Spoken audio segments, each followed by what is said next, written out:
but let me just do my best at it. We cover so much material, all quite astonishing.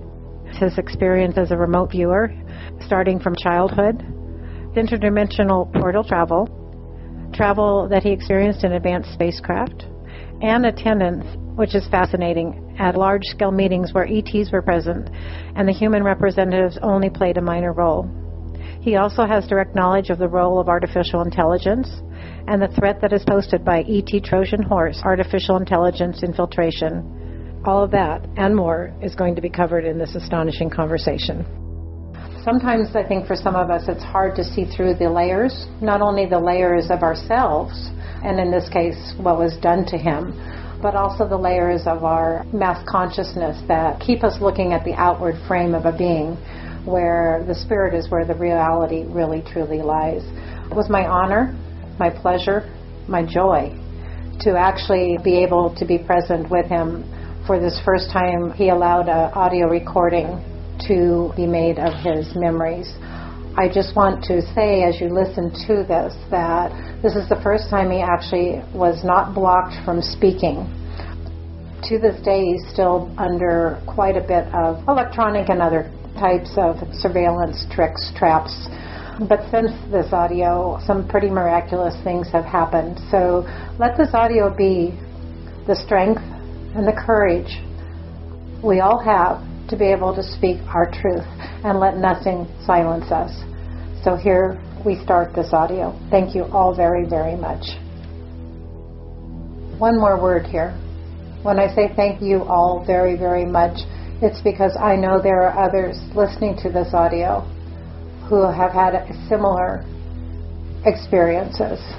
And so it is to you that who have had the courage to speak your truth that I say thank you.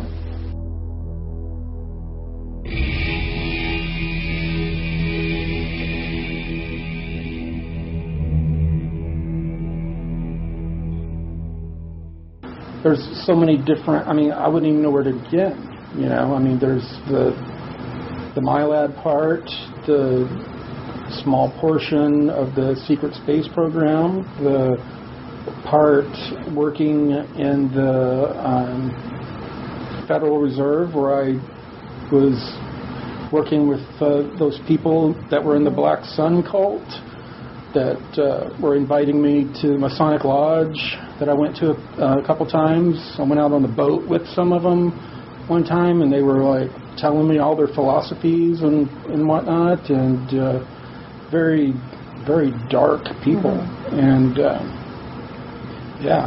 But it started for you as a child, right? Yeah.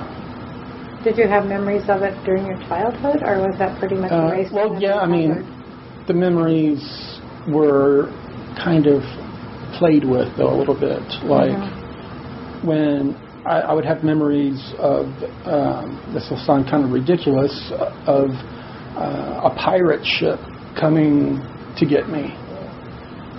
A flying pirate ship. Kind of like Peter Pan. Yeah. Yeah. Yeah, kind of like, sounds totally ridiculous. No, well, I get it. See, those are like the memories that I had. Right. So, but that's obviously not what happened, but that's like, I don't know if that's, as a child, how I organized the memory, or if the memory was screened or played with. Later on, when I worked doing things that I'm not very proud of in the other programs, I got to see how screen memories and blank slating people and that kind of stuff works. And it was done on me quite a bit. And then you were co-opted into the program through what you actually was done to you, and then because I was labeled an intuitive empath, which back then they didn't have all these different nice esoteric ways of making you be a good remote viewer or bilocator or that kind of thing. They did it through terrorizing you into having an out-of-body experience, kind of like a lot of rape victims and whatnot report during their attack. They report self-separation, seeing it as a bystander occurring to them, not actually, that kind of thing. Yeah. They have the protection mechanism. Right. Do you separate from the body? Yeah, they had known about that kind of stuff for many years, and they used terror on certain personality types to cause you to have an out-of-body experience. How do you think you were tapped? I mean, what do you think the process was that got you tapped for that? This is something interesting, I think, for a lot of people that... I come from a really big Navy family. I think some of that had something to do with it. I'm not exactly sure. I think my grandfather knew somewhat what was going on. But I think... I remember going through a lot of testing. In school? Through the school system. Yeah. And... That's important. I mean, if you don't mind me asking you questions, because I think it's important. And all the testing, even when I was in elementary school, and reading, and everything except for math, but and reading and all I tested like 4 or 5 grade levels ahead of where I was. But they always put me in like special ed kind of classes, and then they had kind of like an Explorer program kind of thing, vans that would come and pick us up and take us to other facilities to where we met other kids like us, or they took us out to Carswell Air Force Base. It's closed down now. Right, it's typical of that. It's somewhat closed down. It's still in use. And I have a lot of memories of... But did were you made to feel special? Or? Yeah. Yeah, of course. Right, yeah. My dad was a coach. He took on coaching jobs and always... I remember a lot of the time we were usually within 15 minutes of that base. Until my mom divorced him and left him and then moved back to this area. And then I started going to elementary school like in the 4th grade or whatever, and then I started doing the testing there. I remember doing testing there, and... Were all the kids taken to the testing, or did they just come in and choose a few kids from a class, or how did that happen, if you can remember that? I remember them bringing the tests in to the class, and it was like those bubble tests, Right, but you fill up a little... Yeah, and then later on you would be told, oh, you did so well, we'd like you to do more testing. And then this testing would be observed, like a teacher that wasn't from the school that I didn't know would sit there, and it ended up being exactly like what I took later on in high school, like the ASVAB test for military. And on that test, I tested the top 10% in the nation on that. And it was pretty much that, like that kind of stuff. What were the abilities they were looking for? Abilities to... intelligence? Intelligence, cognitive, that kind of thing. They even did the weird things of, which was very odd, of the weird cards with stars on them and different things like that, trying to get you to guess what was on them, playing the whatever object under plastic cups. Oh, okay.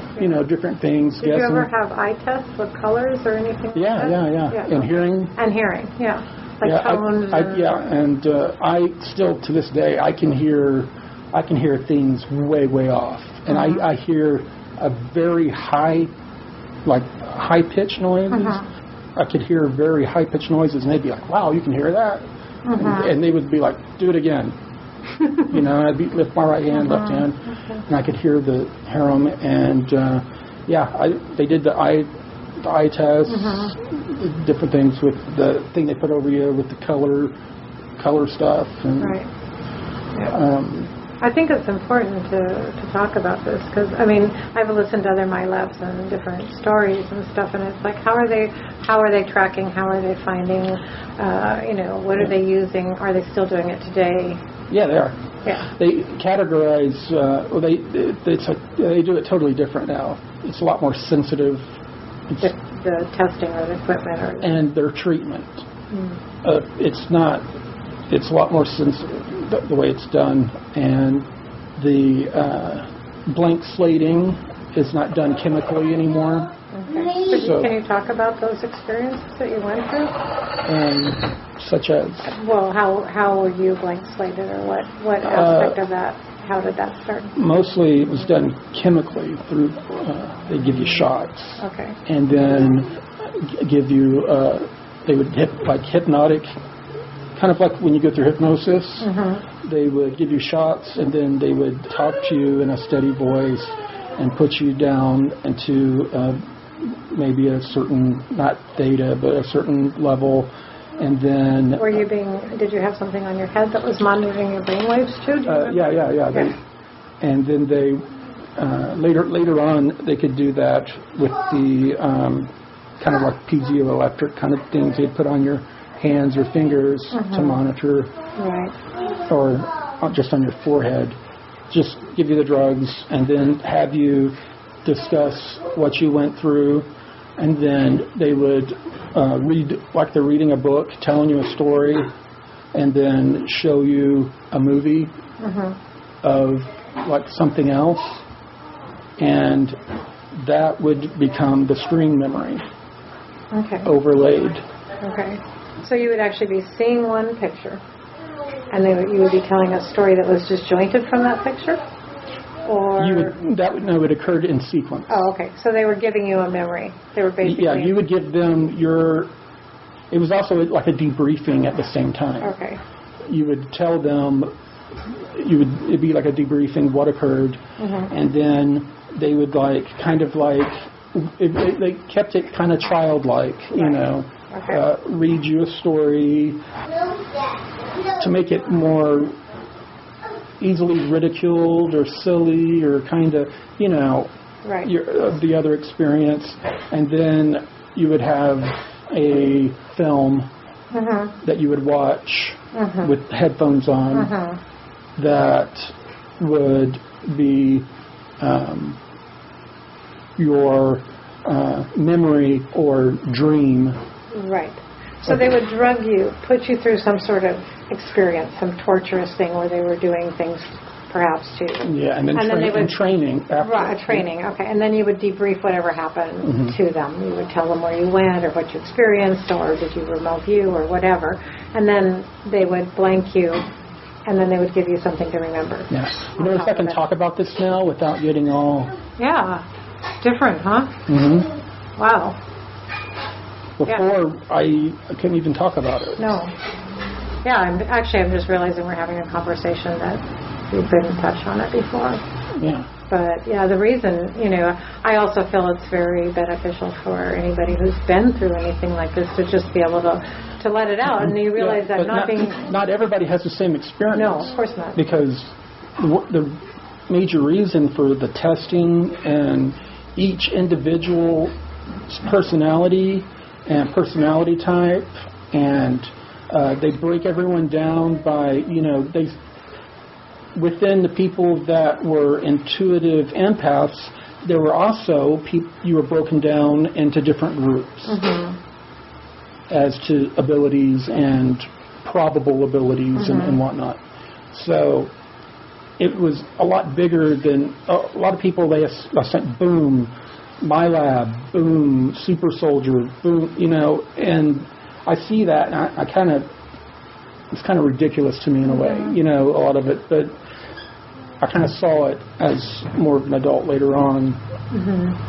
It was different for everyone else, and some people had a lot less traumatic experiences being my labs, and some people had, depending on how stubborn or what type of personalities they had a lot worse. And they would have, kids do stuff to each other, you know, sexually, or beat each other up, or, you know, violently, or Did you see those that were doing that? Do you have visuals of who was in the room, who was there? Were these all? I mean, yeah. I mean, I remember seeing people, the adults, standing around just observing, watching, filming, and taking notes, and the kids just looking constantly back for either approval or direction.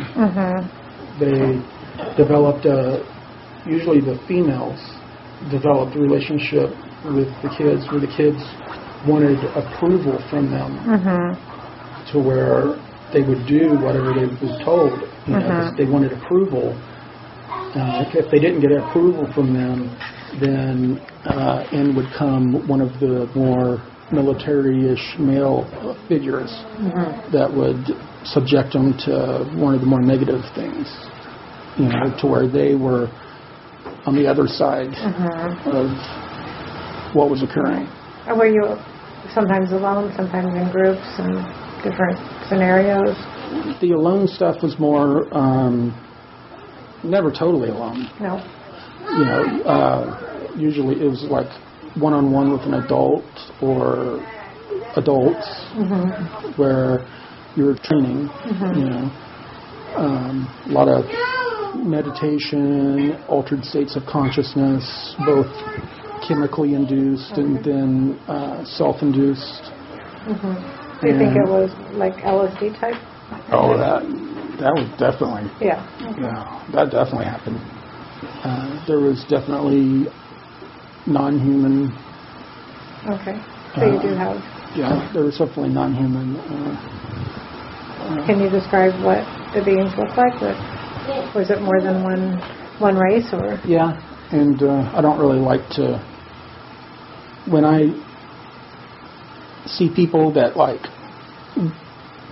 are eager to talk about reptoids, reptilians, and these, I don't know why they don't look like mantises to me or whatever, but insectoids, I call them. Yeah, when people talk about them on the forums and stuff, like, and they sound like they want to know more or all that.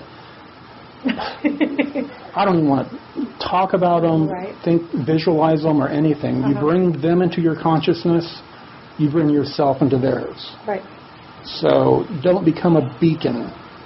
Don't set yourself up as a conscious beacon. Right. Because some people have this thing to where they think, well, you know, I have this, I can become this beacon of strength around me. Or knowledge or some power. You know, people get these self-inflated ego or esoteric ideas that they are special or have some strength or something or protection or whatever. And some people do have protection. But that's not something to go mess around with. And right. Well, you saw what they were involved in, and you've had direct experience with it. And, you know, I think with the part of the thing that's happening kind of in a collective way is many people are having certain experiences and they have a curiosity. And I guess you would say be very cautious of that curiosity. Yeah. And don't believe anything that you think you might be. Just remember what it did to the cat. To the what? The cat. Curiosity that killed the cat, yeah. Right, for sure. Yeah. And where did that statement come from? Well, that's another story. Yeah. Yeah. Not Schrodinger's cat, but... yeah, not that one. No, so we have this, you know, if you don't mind, I really feel the story we're telling or the story you're telling is more common than I think a lot of people are very aware of. And I don't mean common in a way, but I mean, I know part of the programming is to make the person that's involved in it feel special, chosen. Did you have that programming? Yeah. But the vast majority of the people that are involved are just programmed to forget. Right. The vast majority of the people out there, it's happened to, and they have no freaking idea. Right. So we have layers and layers of programming. Yeah. Basically, sort of like where they've been categorized, and tested, and then this one gets this, and this one gets this, and this one gets this sort of scenario. And there's so many different types and reasons. I mean, you know, there's people out there that say, you know, that are like, think this is the most ridiculous thing in the world, and this has happened to them multiple times. Sure. You know? Probably some of the most adamant against it are the ones that are the most exposed to it in a way. Some of them are programmed to be against it. Exactly. Huh. Yeah, and they can't really get out of their own program.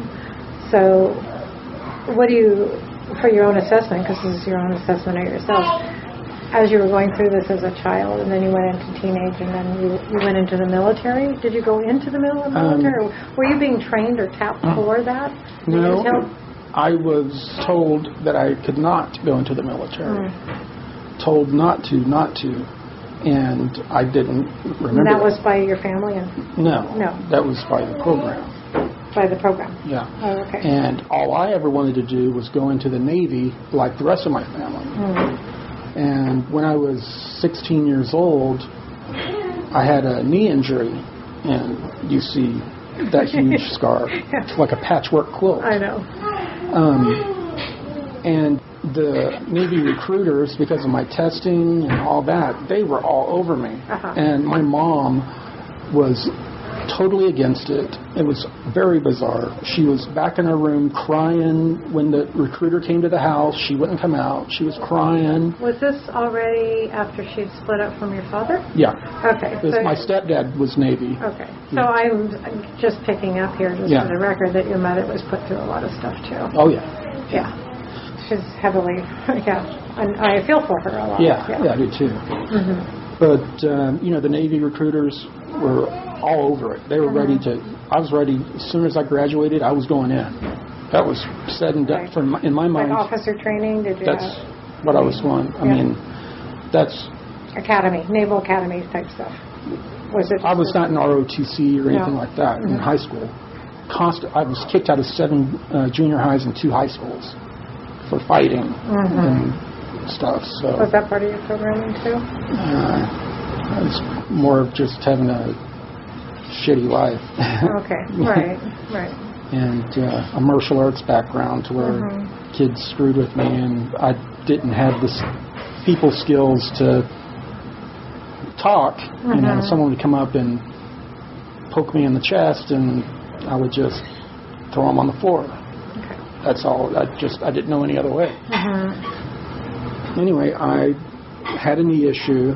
I went in, got X-rays, MRI, and went in for routine orthoscopic surgery. How old were you? 16 or 17. Okay. Yeah. I think I was 17, actually, because it was after I got back from Haiti. They're on a church trip, working witness trip. Okay. That was a crazy thing. I was just going to say, Haiti is... It's right after their big Civil War thing.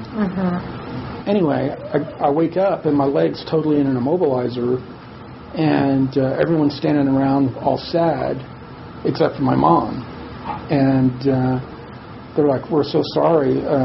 You had 2 dead bones the size of nickels that fell from your femur into your knee and tore up all your cartilage, and they had to do a bone graft from your tibia, and you have 4 screws in there." So they rebuilt the bone up above your knee?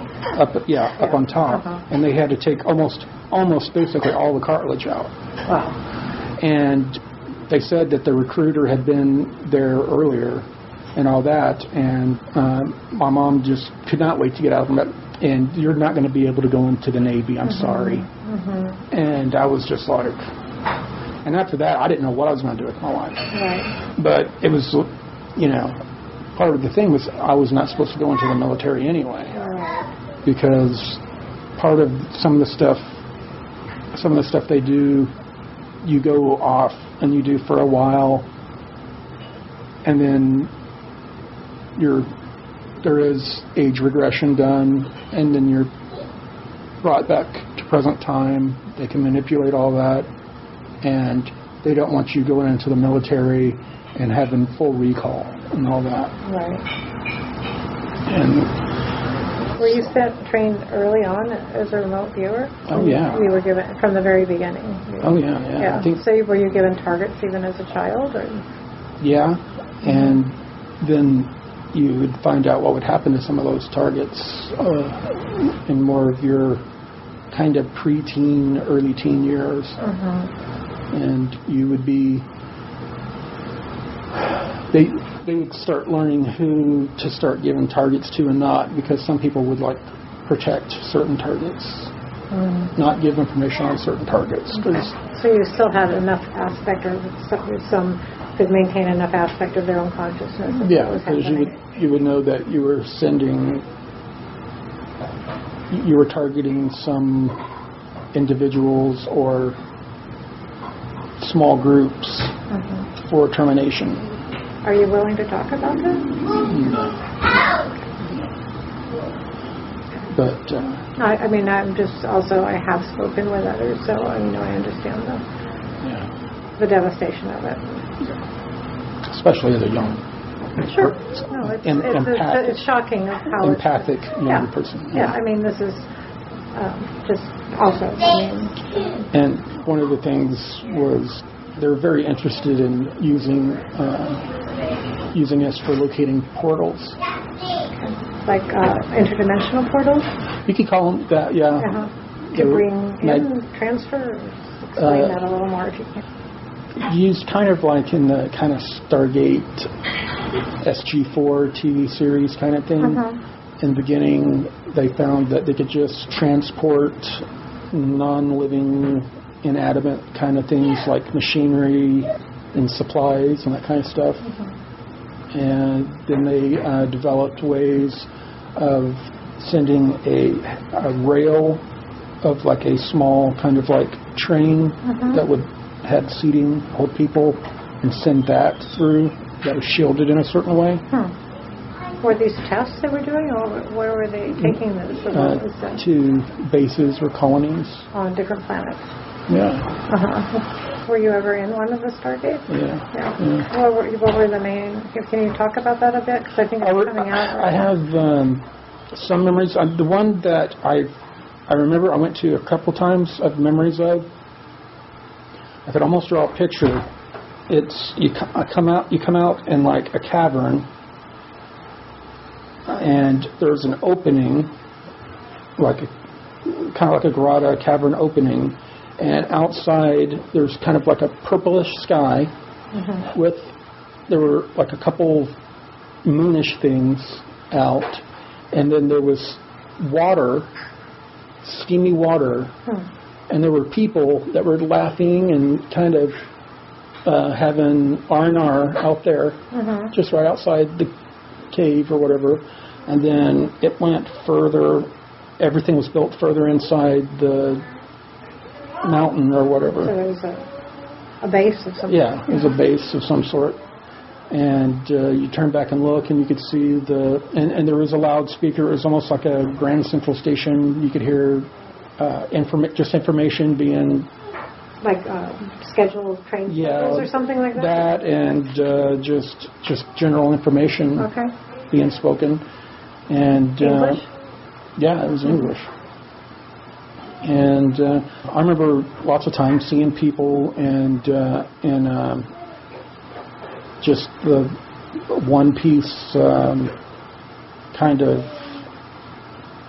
jumpsuit kind of things with flags from several different countries on their shoulders. Any other badges or insignias that you can recall?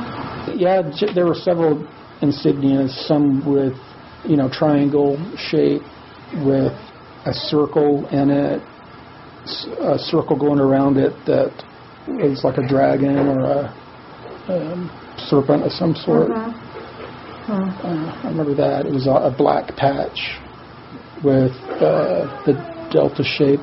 May have been yellow or something. It was those colors would stand out from black. I kind of remember seeing that several times. And the jumpsuits they were wearing, were they colored or? Yeah, different colors. Different colors. Yeah. Different people wearing different colors. I guess they had different jobs or whatever. Right, but international. I don't remember any of them having any lanyards with name tags or anything like that. No. I guess everything was biometric. Did they communicate verbally, or did you sense that they were communicating other means too? No, they were walking around talking to each other. I think they had to have a sense of community or a sense of social, so morale doesn't break down or whatnot. Right. but I don't know where this was. I was just going to ask you that if you knew. I have no idea. But I remember going there, coming out of that a couple times. To that same place. Yeah, because I remember coming out a couple times, looking out in different times, seeing different groups of people out by that little water area. I mean, there was steam coming out. It was like... Were you there in the physical, or were you just remote viewing it? Did you actually... No, I was physically there. You were physically there. Yeah. Right, so you were aware of your body and you could interact with everybody. Yeah. Yeah. And so, just to go back, because I'm trying to... So these portals, these stargates that they started opening up, so they were actually transferring information, materials... People. And how long do you feel like this has been going on? Since at least the 50s. Okay. Yeah. Wow. All right. And I know that something happened to where a lot of them stopped working because they started retapping a lot of us that had experience in locating them. A lot of them, they were trying to, I guess, something happened where a lot of some of these, I guess people, you call them cabal or whatever, some of these people were like trying to like get out, leave. Right. I guess they didn't have anywhere here that they felt safe to hide out. And they were asking, there were like groups of us that were like pulled onto that craft that were asked to, like 3 or 4 of us at a time, that were asked to locate portals.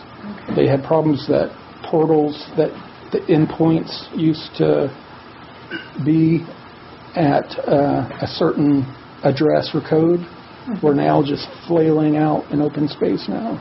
Okay. So they had a physical geolocality on the planet.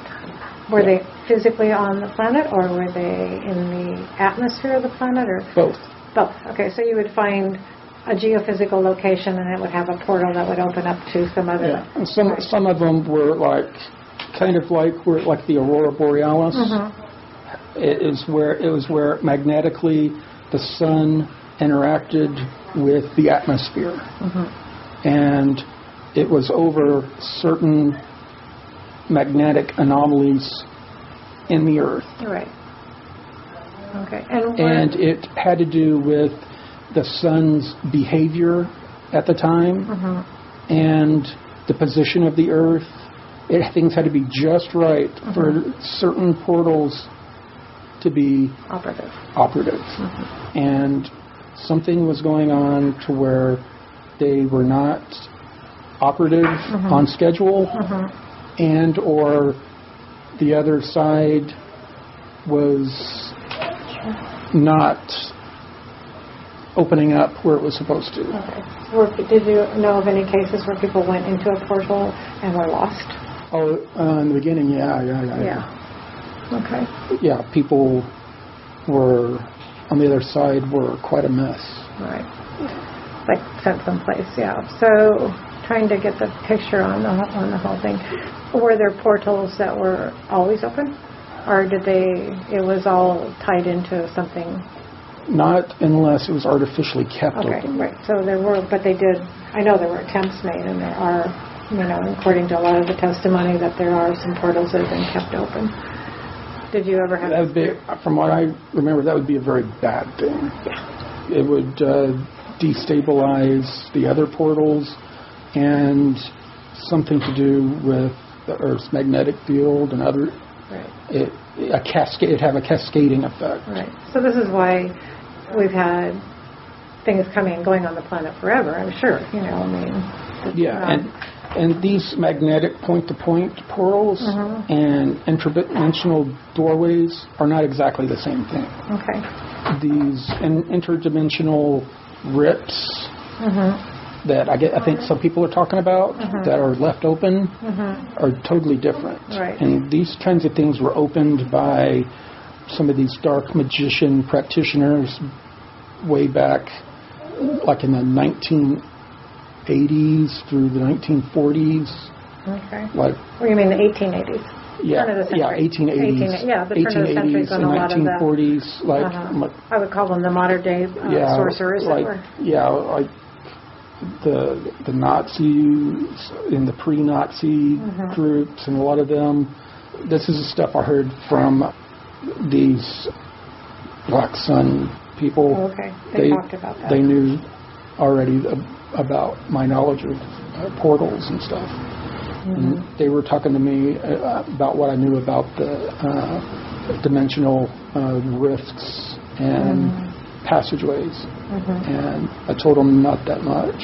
I said I mean I knew I knew what they were. They existed, and that some of the reptilian beings or whatever traveled that way. But if there's some of them that are stuck open or whatever, that's not a good thing. Right. Yeah. So in the aspect of your further, just getting back to your life timeline here. So you didn't get to the military. You had the knee operation. Didn't know what to do. Yeah, it was much later that I got into the Texas State Guard. Okay. Yeah, they accepted me.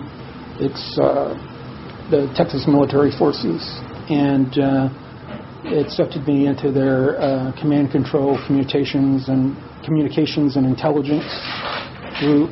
And I worked very closely with the Army National Guard, but mostly with the Air Force National Guard, and with secure satellite communications, and that kind of stuff with them. And I made a lot of very good connections.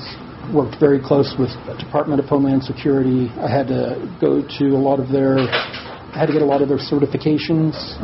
The PacStar 5500 satellite system that I supported, which it was the DoD communications hub. It basically connected the Department of Homeland Security, all of the Department of Homeland Security entities, all of the local police, first responders, and military together through one communication hub, through whatever they were using, whether it be just a CB radio, telephone, satellite phone, ham radio, whatever. I would be able to patch them all together to where they could all speak to each other. Right. And also pull down the secure DoD internet that they had, to where the Air Force and Army National Guard could come in and plug their encrypted laptops into the DoD infrastructure and communicate. And during the time you were doing that, were you aware of the nature of this? I mean, because it sounds like, we need communication between all these. I found out. I'd sit there. I mean, I was sitting there working the thing, and I found out all kinds of stuff. What were you didn't write software, but you were doing the hardware? I worked. It was basically just a whole bunch of hardware talking to each other through switches, and there was some software involved, network connectivity, and keeping the satellite uplink connected. And then I helped the people with their encrypted laptops get connectivity to the network that we had, the little hub we had that was connected to the DoD satellite. And I supported them. Department of Defense. DoD, right? Yeah, and DHS. Yeah, and Department of Homeland Security. Yeah, whoever happened to need to come into the tent, that had the clearance that needed to have the information or have the... Was it a secure network that... It was the DoD. Right, so it was a closed network, and you were part of putting that all together to keep all of these different government agencies. Right, and there was also people sitting around, using phones. We had voice over IP phones that we had plugged in, IP phones that hooked into the DoD. Did you have a special clearance? I did, but I had a DoD card that I never kept it with me. I never knew what my clearance was or anything. Oh, no? Okay. So, but you had access to a lot of people. Yeah, I had a lot of data. Special access program. Okay, right. So during that stay there, how long were you working there? I was in the Guard from 2007 to 2012. Okay. But was that when you're in the Guard? Is that part-time or? Yeah, it's part-time. Yeah. Just like whenever an emergency happens or during training. So, I guess I would say that was part of your education or eye-opening experiences. Did you start to become aware of things there that you hadn't been previously aware of? I was already aware. I just started getting a lot of information. Okay. And made a lot of connections. Right. Some people I still talk to. A lot of those people are the people that started disappearing. I mean, literally people calling me saying, "Hey, so-and-so didn't show up to work for the last 2 weeks. Their family said they went and looked in their window and their house is empty and it's a mess. It looks like they moved out in a very hasty manner." And neighbors said that they saw moving trucks moving them out fast as hell, and then took off. Moved them out in less than 2 hours and moved them out. No explanation, nothing. Right. So the sensitivity of being in that particular arena and the information that was coming in, did you start to make conclusions about? Yeah, I've made several conclusions, and then they've been wrong. Oh, okay. And the people that you worked with, the general ethical, moral compass that they carry, are there a lot of, are there people that are working in this that have a lot of information right now that... Oh, yeah. And are they under threat to not talk? Or? Oh, yeah. Yeah. I got approached by some guys that told me I shouldn't be speaking so freely. Not too long ago while I was living with my mom. And they came to your house? They called? No. They take you out? When I was getting away from them, my situation there, I went to this shuck and jive place I go to every once in a while, and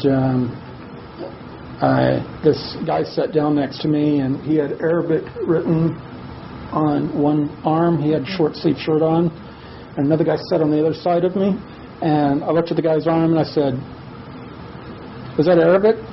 And he said, "Nope." And he pulled his sleeve down, and I said, I said, "You wouldn't happen to have anything written on the other arm, would you?" Because I'd met a guy who had Arabic on one arm and Sanskrit on the other.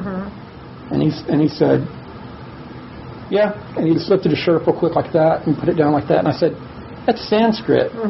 He said, "How'd you know that?" I said, I knew a guy in the Guard that had pretty much those same tattoos. And that opened it up. And the guy to the left said, "Oh, really?" He said, "You should probably be a little less open on the internet." Just like that. Just like that. And they didn't order anything to drink or anything. They got up and they left. So this is sort of a way of communication, right? Yeah. Symbols and signs and very tattoos. direct. And, yeah.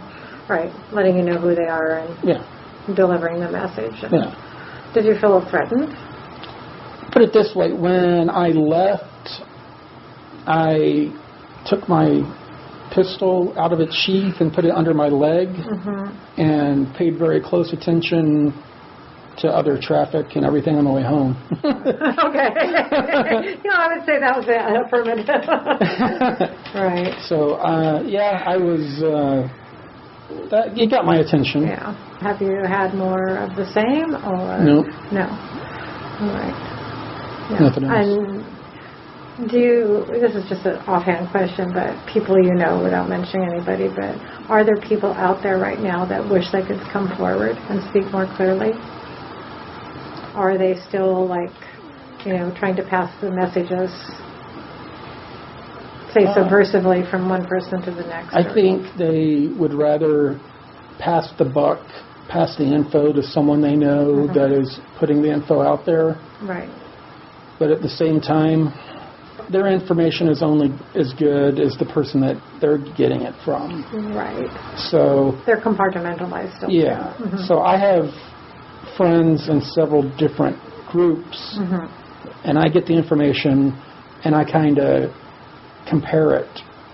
And if I have points that match, I consider the information somewhat vetted. Then I'll find a news story out there that has some of the information in it, and then I'll post it. Right. And that's my way of putting the information out there indirectly. Right. I'm not going to just come out and say da-da-da-da-da-da-da, because then whoever powers that be are going to be able to look and deduce exactly where I got the information from. Right. You put your source at risk also. Yeah. Right. Well, that's what I mean. I'm listening to a lot of people that are in the intel biz in a way, and this seems to be how they're doing it. They're kind of triangulating information. And after I posted that stuff yesterday, the president of SAIC went to my site. Okay. And what is SAIC? For the uninitiated. It's one of the major computer defense contractors. President at Defense Contractor. Okay. Frank O'Donnell. President at Defense Contractor. Right. Okay, we go there.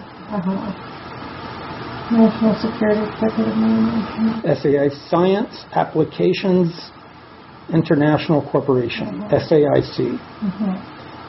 They have been pursuing me like crazy to come and work on Navy contracts, which I've said no to. And, it shows here that he viewed my profile 2 days ago. Right. After I posted some information on the portals and torsion field stuff. Yeah. So this is all very fascinating to me, as you well know. Coming from my self point of view of not having any training or apparently, I have no recall of military background. And yet, it seems to me, I know you have this broader, bigger picture too, where we're looking at a much, much, much bigger picture. It gets bigger all the time. And so, we're looking at the origins of the human race. We're looking at other races from other distant planets or galaxies we don't even know where they're. We're looking at interdimensional beings. We're looking at portals through time and space, artificial and natural ones. And all of these things, and not to mention all the breakaway societies that hung around from all the civilizations that have come and gone here on Earth. Right. Plus AI technologies, ancient technologies. The AI is something that those in the space program and intelligence are very concerned about. Okay. They're concerned in what way? I mean, they're concerned of other AI presences that they're not, the ones they're not writing, the codes they're not writing. Right. Right. So how is that being perceived right now? As a very extreme and present danger, major threat. A lot of the current technologies have a mental component to interface. The air spacecraft or whatever, there's not a stick, or, things do not respond that quickly. Right. So it responds directly to the person's nervous system. Well, AIs, through computer usage, all kinds of different ways, can have similar to entity attachments, kind of like a virus. Sure. In the AI, you've got this AI, and there's something else consciously, like a program, running it, right? Yeah, or like a program that gets into a human being, right? That lives in your electrical nervous system, and after Stargate travel, after portal travel, before using or operating certain machinery. In the early days, they would use EEGs and other things to test to make sure that your baseline EEG and other readings didn't have another reading over it. Oh, really? Yeah. And I don't know what they have now, but the last thing they had when I went in was a thing that went over your forehead like that. And they went over your forehead, they put it there until it beeped, and then they took it away, and there was a cool little screen on it and everything that showed the waves on a grid and all that, and they could tell if you had any AI infections or whatever. And if you had, there's no way in hell you're getting anywhere near any of their tech. Are you tying some dots together for me right now? But go ahead. Because we'll talk about it. Yeah. You had those, i.e., parasites or whatever, codes, whatever program, codes in you, and you interface with the tech, then it gets into the device you're operating and can get into the network, which has a biological and electrical. It's like a biological. I've seen them replace them. They're kind of like almost like things you would put in the freezer to get frozen and use like an ice pack. They're kind of like silicone. Gel packs. Silicone. Yeah. Could be silicone. Yeah, but they're biological. Right. Like a Like a bio. Yeah. Well, just so you know, we ran into some things. Okay. That, like, but it's kind of like it's biological and like kind of like a brain or nervous system or whatever that they slide in and slide out and replace. They can actually put them into the hardware. Yeah.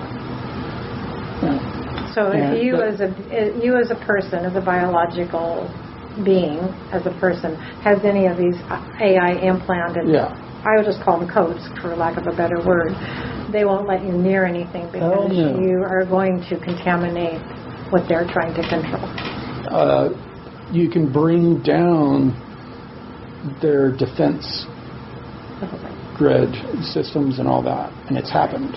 Right. Yeah. And these, some of this biological, electrical components that they have in these spacecraft that we see flying around that we think are alien, that are not, or whatever, are what allow us to have the neurobiological tie-in to the technology to be able to do the things. Okay, so let's just humans. say government, human agencies, right, that are at the upper echelon of knowledge, let's call it that way. They actually have craft that are allowing certain human beings access or interface with different... Yeah, they completely interface. They're, I wouldn't say alive, but they're biological, they're somewhat alive. So they're conscious in some level. They're conscious of what's happening around them. It's beyond the computer. Yes, it's way beyond. Okay, so they're AI, semi-biological beings. We could actually call them entities of a sort and say, are they independent? Are they controlled? Do they have any autonomy? I wouldn't say they're like the HAL 3000 or whatever, anything like that, but they self-monitor, they interface with the human, they monitor the human's health, they interface with the human so much, they like become one. Okay. And as a person, just almost before a person is thinking what they want to do, what weapon system they want to engage, what maneuver they want to do, or whatever, the craft is already making the needed adjustments it's like and an preparations. Extension of your body. Yes. Right. So the craft becomes your body extension. Basically. Yeah. Right. So you're managing it on that. Yeah, it's almost like a prosthetic. Right. So are they using this only for military, or is this being used in other ways? I don't know. It has all kinds of applications that would help humanity. Sure, of course. When it mainly goes there, but it seems the predominant control mechanism of this right now is... Yeah. Anyone that's in a wheelchair that has spinal damage, there's no reason for that. Right. Right. I mean, with what they have. Right. People are suffering needlessly. You, the person, the the conscious human being has now been molded with this craft. Melded is the right word. Yeah. Can you, at that moment, you yourself override the input from this? Well, yeah. Could you take control basically and say? Yeah, you're in control. But could you, if you broke away from the whatever it is that's giving you that ability? Well, we put it right when we said it is basically like a prosthetic. Okay. You are in control. Mm-hmm. Your mind is in control. It's just like having a prosthetic arm. Right. But it's sort of like... And it's plugged into your electrical system, right. And your mind is telling it to do this, right. this. But if you, let's say, became rogue, you went rogue to the system and you decided, I'm going to do something totally different. Because it's somewhere there's other precautions for that. I would say that there must be something that they can kind of unplug you there. That's what I'm asking. Yeah. What it is you are in this little thing that kind of plugs into the wider craft, like the fuselage. Okay. Then that plugs into the craft. You can be ejected from that at any point. Right. And there's something else monitoring you. And then that craft, then the larger craft has a return to home feature, and then that fuselage thing has a beacon and a short range travel. Have you been told about this? Have you seen it? I've seen it. You've argued it? No, you've seen them. I haven't been on the large, big cigar-ish looking. The ones that are on the forum also, right? No, I've seen them. Okay. I've been on the smaller ones that are kind of squished down and have double. Look like. I've been on other ones. I've been on the big triangles. I've been on them. How do you get transported, or how does that happen? How does one find themselves? And were you trained that way, or is this like you sitting on the couch with me, or is this some other aspect of? Well, there's also an aspect of having avatars. Some of the people have avatars that look like the Greys. Some of the Grey encounters people have are just biomechanical robot things that someone is in a kind of like a recliner kind of thing, sitting there with there's things on each side. I mean, they're sitting there doing like this, controlling them with wraparound visors on. Right. And I mean, people say they don't get in. It feels like there's no feeling or soul to these things. They're not. They're machines. And some of these, I mean, there's so many of these different beings out there that people confuse with, or what call Greys or whatever, right. But those ones that are all smooth and look a certain way are military built biopods. Yeah, kind of like that movie Avatar. Right. Yeah. And they're controlled by people, nowhere near. Right. And the craft they're on is basically a drone, and avatars or drones. I mean, it's all drone. And do you have an opinion on when, and because you said your own feelings about this military abduction and all that stuff started happening in the 50s, and most people now are very aware of Roswell and the first supposed crash and all of that. And as a program, who's running it? Who's at the top of the? Oh, jeez. And we can stop anytime you want to. No, I mean that question. That's.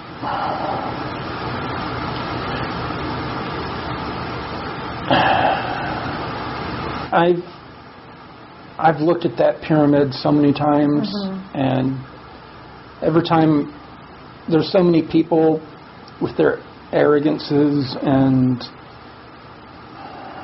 that think they're at the top of the pyramid, and I find out that they're like nowhere near like these black sun cult people, just because basically they run the Fed, they run the Babylonian money magic system. They do. Yeah. It's the Black Sun cult. Yeah. They run it. They think through black magic. Yeah. Yeah. Money is black magic. It is. Yeah. They went into detail talking about that. Yeah. We could maybe hold that one on the side. I know. Like I said, I don't know where to start. I know. So, but I'm seeing that, we'll continue through this part of it. But, who's controlling all this? Hell if I know. Ultimately, it's off-world. But when you talk about people, there's definitely some bloodline. There's a bloodline thing going on. Now that becomes a whole other interesting to delve into bloodlines and to try to understand what is a bloodline and what does that mean and why do we have so much attention on it. I mean, I think we're looking through multiple scenarios right now, and somehow they all feed back to each other. And the bloodline all feeds up to off-world. Right. And they're basically some sort of mixture. Right. We're all mixtures. We're all mixtures. Yeah. That's something I did see. And there's been, I was debriefed and told about meetings that we had with all these other groups that had come in, and just about every group that came in claimed that they had a hand in our creation. Right. So at the beginning, the American military was extremely indignant and pissed off because they were a lot of them were still very Judeo-Christian kind of people, and these aliens were coming in saying they created us, But, there were, dozens of races, supposedly, that were coming in, different races. How were you debriefed? Were you in meetings? Yeah. I mean, there were I've been in a bunch of different situations to where it was big meetings, almost like a miniature kind of UN kind of thing with people sitting around talking about stuff. Conference sort of setting, and with me sitting, looking and reading off of kind of like a tablet kind of thing, reading what they're talking about because I didn't understand. They weren't speaking English, And there's always someone sitting there doing a sign language that wasn't regular sign language. It was a sign language that looked more Native American to me. So, and in these meeting spaces, there were military, U.S., other country military too? Yeah, I didn't see a whole lot of military. It looked more like a lot of civilian-looking people. Statesman type, or? Yeah, and some mainly humans, but strange-looking humans. Okay. Strange-looking humans. So it was discussed that these varying races that had been coming onto the planet all had something to do with the human creation. I remember there were some humans there. There were several women with one man that had dark black hair. And when I say olive complexion, I'm talking they look just like olives. Green. Look like olives. Okay. And wore just different kind of clothing, kind of stuff were there. And the men had military haircuts, short on the sides, kind of a little taller on the top. Women had very beautiful hair, But they were, like I said, mostly, except for when I was real young, mostly what I dealt with were human. But they were just different. Right. Different kind of human. Right. But a lot of different kind of human. Different colors, different. Did you ever see different sizes? Did you ever see really, really large, very tall? Very tall. Yeah. Did you ever see any with 6 fingers and 6 toes? Well, you wouldn't see their toes, maybe. No, but one time with 6 fingers, with weird, larger, rounder cranium and back. But it wasn't all like cone head like you see on TV. No. their skull kind of went back like ours did, and then the cranium went kind of further back, but it looked kind of soft. Okay. It didn't look hard. And their facial structure was? Looked kind of a little bit narrower, you know, but they looked human. And the women wore, there was a woman and a guy. And the woman was wearing kind of like almost, not belly dancer, but... Like a veil? A veil, and kind of like meshy kind of clothes. Real drapey and flowy. Yeah, and they were real pale. Okay. Wow. And their eyes were a little bit bigger. Some of them, their eyes were a little bit bigger. They were pale. And during these debriefings, was there something planetary being decided, or was it more galactic, or? I don't know. I don't know. I was sitting there reading what I was given to read and looking around. I was sitting there reading some of the information about different groups that were talking about the Earth experiment. So you were more like an emissary messenger. I was there as a empath.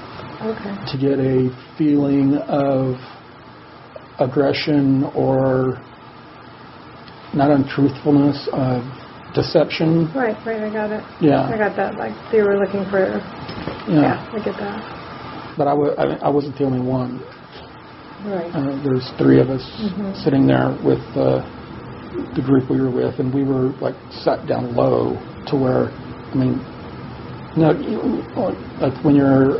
like an amphitheater almost, or? Well, no, I mean like, you know, when you see people at the Judge or whatever, that goes around, like they were sitting higher, the people we were with, and like we were sitting down lower to where like we were like this. Okay. And we're sitting there looking at our material and kind of, if we had any feedback, we were supposed to give them feedback, but I think we were all just pretty much all, you know, like, what the hell, whoa, you know. Yeah, it was supposedly the Earth was some big, kind of, it like really freaked me out when I watched The Hitchhiker's Guide to the Galaxy at the end, when, you know, it was like the Earth was just some big experiment for some inquisitive other interdimensional that wanted to know the meaning of life and that kind of stuff. It was like basically saying that kind of crap, you know, and saying, you know, all these different people created us and came in and manipulated us, and were all claiming some sort of dominion over us or creation of us, and bickering or fighting about it. And we didn't know what to think of it, and we didn't know our genetics studies and that kind of stuff. We had asked for and received genetic information from them, and then all this kind of stuff, and some stuff matched, some stuff didn't, you know, so we're trying to make sense of it all. Right. There is such a large body of information. I always keep telling people we're swimming in the sea of intelligence, and I mean, what's happening for me right now as I'm listening to you is like this information is coming into my field, and I'm connecting some dots, specifically with AI stuff. I'm very, very aware of that, and working with the group that we're working with, what we keep finding. And I have to say, working very leery of AI. Oh, you told us to be aware, and we don't go into the AI thing, but there's layers and layers and layers to it, obviously. And some of the crashes, retrievals, were actually on purpose, were Trojan horses sent here.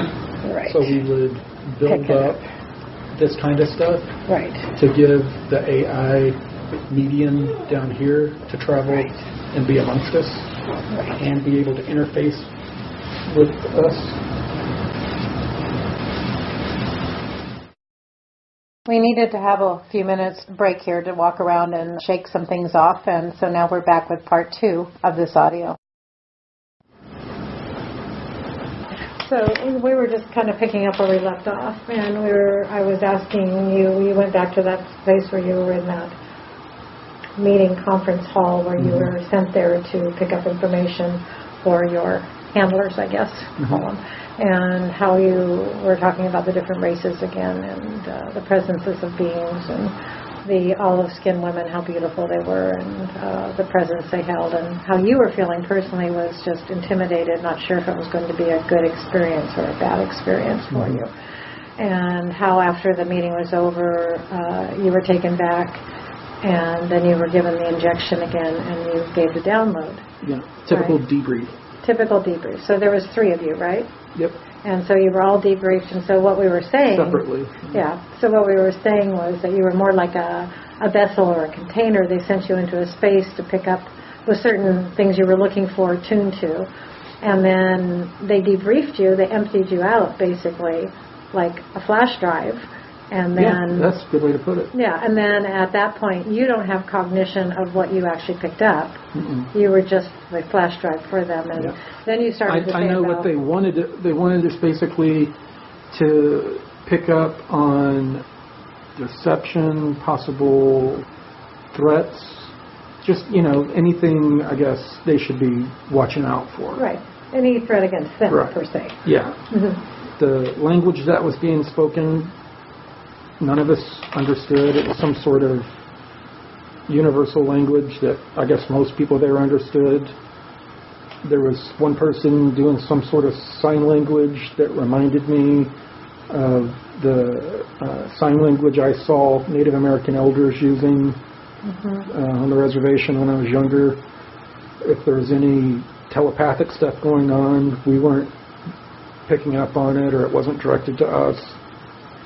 But what we were given, reading material to read and absorb, but also to keep our logical minds occupied so we could pick up things without reading into things, to naturally pick up on threats and whatever. Right, so a part of your brainwave or activity was being separated from the logical brain that would have overwritten anything that was coming in. Right.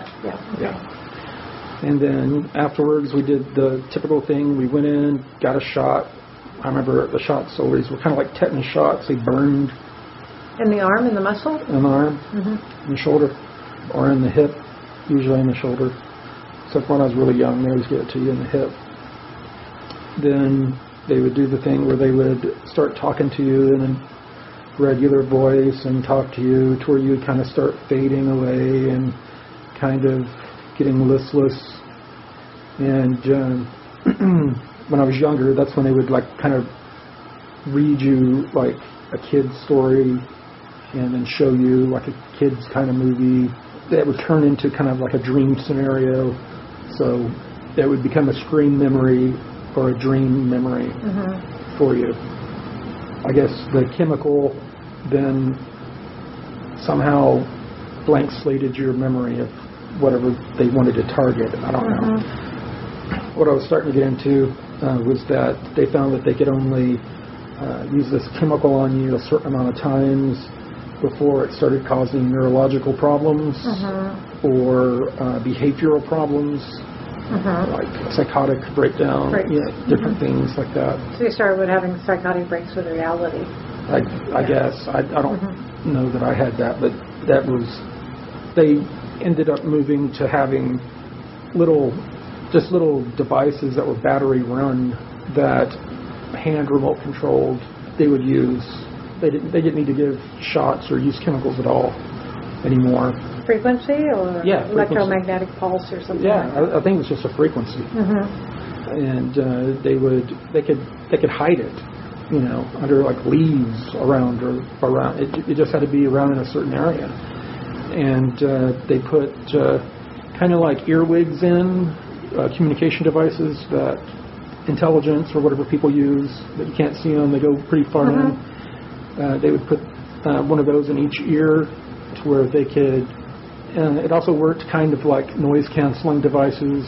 You shoot a gun, as you pull the trigger, the sound wave causes the electronics to close, I guess, a circuit in it to where you don't hear the blast of the gun, kind of a thing. They had some sort of things in their ears to where they weren't affected.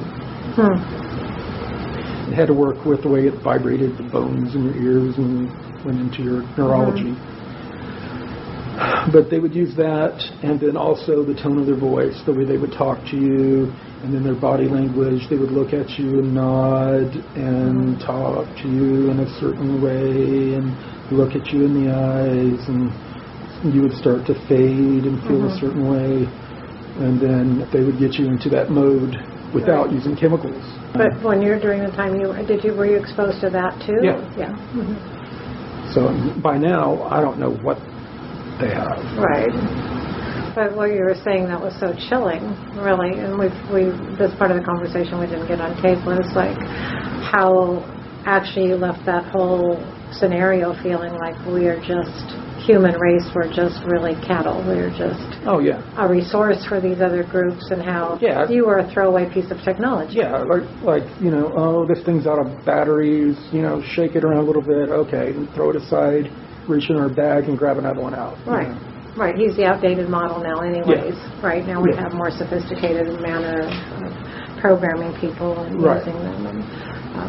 And still that's why I'm still pretty uncomfortable with a lot of the terminology used in the MyLab topics and super soldier and all that stuff that's thrown around, because even in the subcategories, there's subcategories that how they, break you down, like even we were talking about, you mentioned a crystal cavern, and, and I kind of raised my eyebrows because they took us to, I don't remember how we got there, but we were brought, the people who were more empathic were brought to a crystal cavern. It was really, really hot in there, but we were told the crystals were alive. We were not allowed to touch them. If we touched them, we could damage them, or they would damage us. That we were to reach out with our minds to them, and they would either accept us or reject us. And that was some sort of test. And some of them had when we reached out with our minds, had a pink or a blue energy field or aura around them. I don't know how that came up in our conversation, but when you mentioned... Well, we were talking about how many people are right now penetrating into these different realities that are around us all the time. And so for you, what I said was that as a group session that we were doing, which we call planetary impasse or planetary healing, that we were shown down into some crystal caverns. Now, the way I found them was another member was talking about the mantle, the subconvection planes that are under the mantle, under the lava flows. We've got the crust of the world, and then there is movement under it. Yes. And I found it deeper down than that. And then we found ourselves as a group going into these crystal caverns. And then I was speaking of somebody else I was sharing that with, and they had talked about another woman that was going into these crystal caverns. Yeah. And how I call them... Did they describe it as hot and hard to breathe? See, I didn't go in the physical, but a lot of times during any session I will get out of breath, or I'll get hot, or my body will break into a sweat, and I can't recall if it was during going into the crystal or not. But yes, we were calling them resonant chambers. They're memory chambers. They are the live part of the planet. I have no doubt of that at all. So I was just sharing that with you, and that popped you into telling me because the adults didn't go in. Because it was like, we could only stay in there for like 20 minutes. Right. And we left. Do you think, again, you were being used to pull information out of these crystals? To be debriefed, or? I don't know. I think they were wanting to see which of us could connect with the crystals. Right. Well, they're. I mean, for me, they're high frequency memory and energy conductors, and so I wonder if they were using you the same way they were prior to that, where they were putting you into these spaces and you were picking up the information that was there. If so, that was removed. Right. You wouldn't remember that because of it. I just remember that it was the short memory I have of it was I was probably 10 or 11. And I just remember I couldn't hardly breathe. It was like, I'm talking like 120 degrees or more. Wow. And the crystals were quite big. And they weren't like the ones that they showed in Mexico that were not that far underground on TV, probably 10 years back. I think they were made of quartz. You couldn't quite see. These were like pretty much crystal clear with some inclusions in them. Okay. Large, like what size? Like probably 18 inches to or larger around, and coming a good probably 7 feet out of the sides and the ground, and they kind of crisscross. Some are smaller, some are larger. Right. Wow. And do you always have memory of this, or does it come and go, or do you have any? Well, I mean, I've always had memory of it, but I didn't have any context. Just kind of like it was a dream or something. I mean, after I had that eye surgery and I had that full recall, and then I blabbed all that stuff to the people in the recovery room. I think I wrote up a thing in the Avalon forum about that. Right. Kind of freaked some people out at Parkland Hospital. And then I was in really bad shape because I remembered some of the negative stuff I was a part of that I did, and because I was a part of the other side of the table of some of the stuff I'm talking about. And I don't remember a lot of that because I had some very kind visitors that came and helped me forget. Okay, right. Yeah, that they told me there was no productive or good reason for me to have those memories, and they helped me forget them. So between that incident and in the last couple of weeks, what I've gone through with getting rid of those entity attachments, I've been able to access a lot more and obviously talk a lot more. I mean, last time you were here, I couldn't get probably 10 words into any of this before I emotionally locked up. You touched with me today, on some of the most nefarious of things that are happening right now. And I feel like if we don't keep our eyes open, if we don't keep seeing what it is, if we don't see, the AI influence amongst us, if we don't see the transhumanist agenda that's out there. And I loved Alex Jones yesterday or the day before. When he's on, he just taps right into it. And what he was saying was basically, no, I will not agree to that. He basically is just saying, I won't agree to that. And the only way I cannot agree to it is by seeing it and calling it out. And that's the only way we're going to change things. Yeah. And so I get my own inner rants about certain things myself. And there's a lot of people that are seeking out the AI. Sure. And I'm like, oh my gosh. Right. I see these black ops groups and all these other groups that are working, even the white hat groups and stuff, are going through great pains to screen any type of AI influence from interfering in their technology or their operations. Why is that? It can't be a good thing. Right. And some of the crash retrievals that occurred early on were definitely Trojan horses sent by that AI, and were to help us develop these technologies to where it could interface with us directly. Right. Not all, just a small portion, but just enough to, help us get kick-started. Yeah.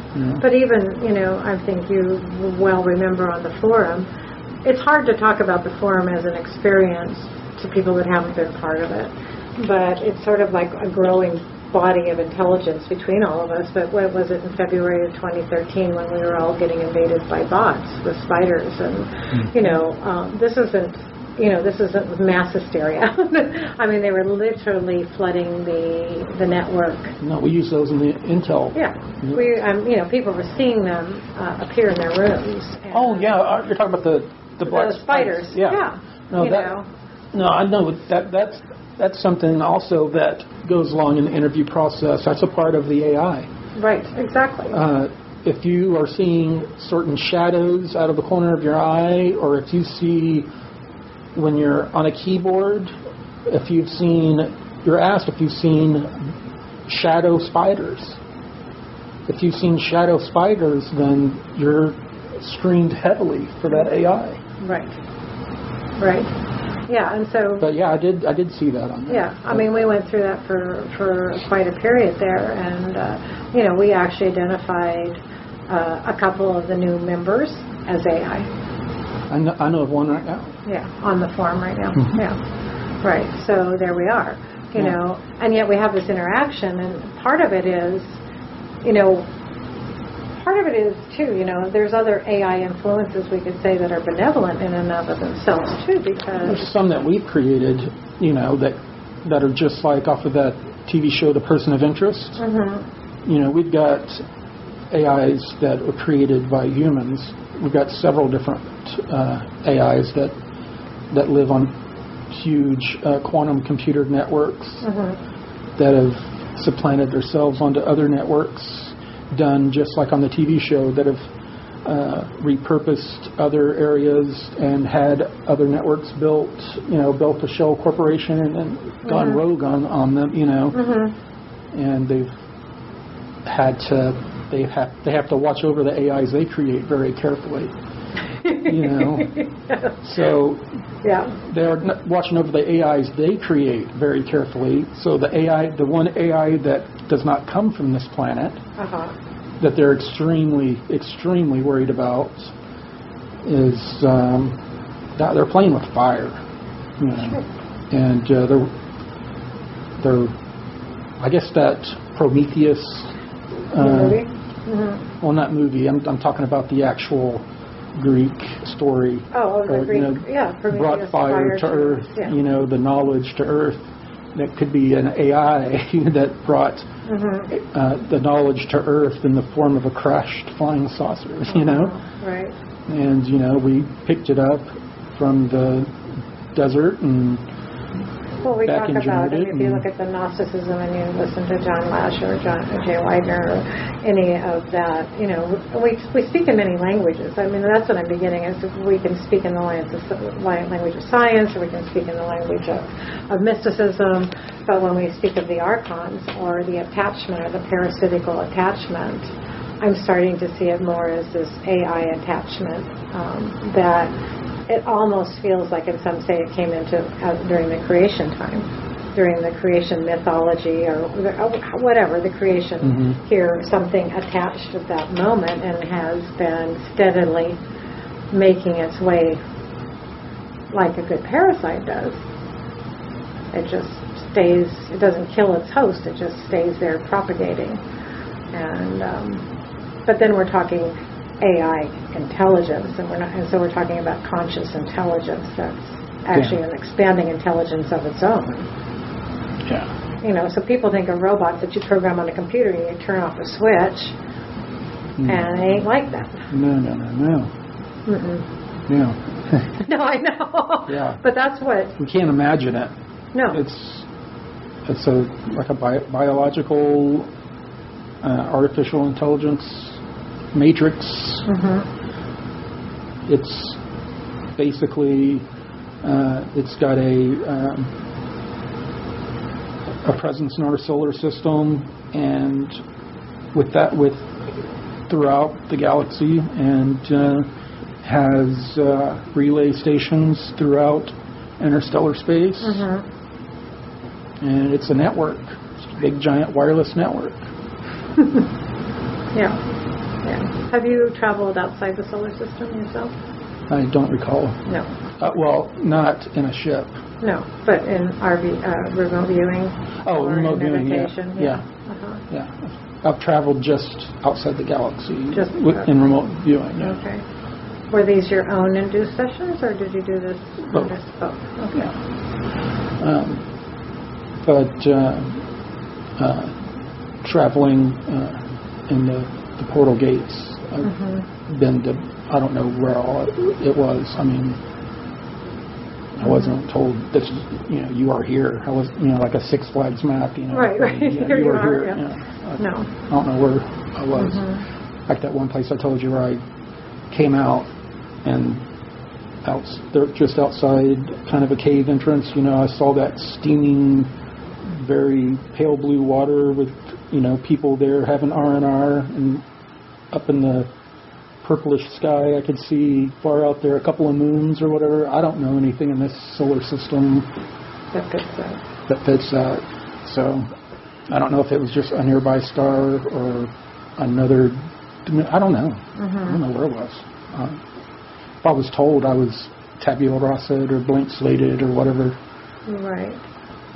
And if I would go to a regression therapist or whatever, I'd probably be able to pull a lot of this information.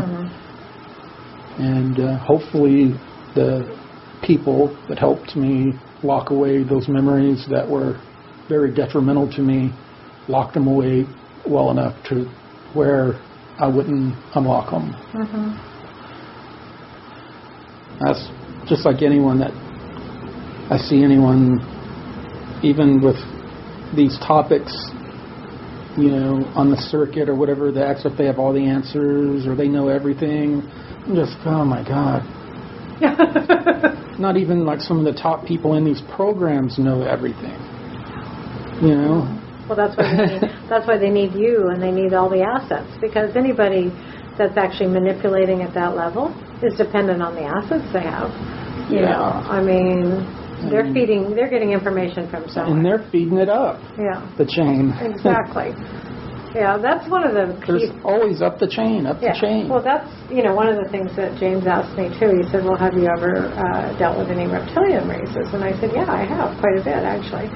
And the thing that really will change anybody's consciousness, whether it be whatever race they're from, is once they turn around and realize that they might think they're at the top echelon of the game structure, and then when they get to that conscious level and they look and they actually turn around and see that they're actually being used, and that the things they've been told are lies, and that there's something above them manipulating them, and that they're food for somebody else, they all of a sudden, those beings are very afraid of another type.